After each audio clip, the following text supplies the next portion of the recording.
اللہ یہ یہودی یہ بھی 10 محرم کا روزہ رکھتے ہیں. آپ نے یہودیوں سے پوچھا، پڑوس تھا، آپ نے پوچھا کہ تم 10 محرم کا روزہ کیوں رکھتے ہو؟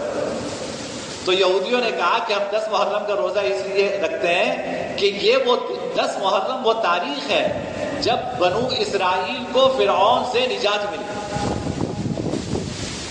جب بنو اسرائیل کو فرعون کے ظلم و ستم سے نجات ملی وہ 10 محرم کا دن تھا.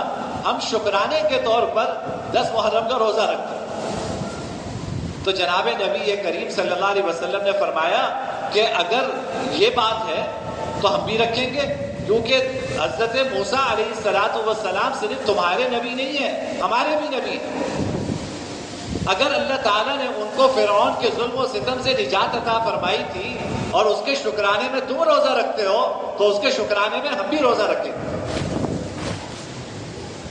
وجہ یہ کہ جتنے انبیاء گزرے ہیں سب ہمارے نبی ہیں.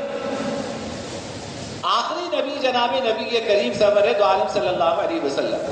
اسی لیے دیکھو بھائی، کوئی عیسائی ہو، کوئی یہودی ہو، کوئی کچھ بھی ہو، وہ ہمارے نبی کی شان میں اگر گستاخی کرتا ہے، نعوذ باللہ، خاکے بناتے ہیں، کیا کچھ کرتے ہیں، میرا اور آپ کا ہاتھ بندھا ہوا ہے.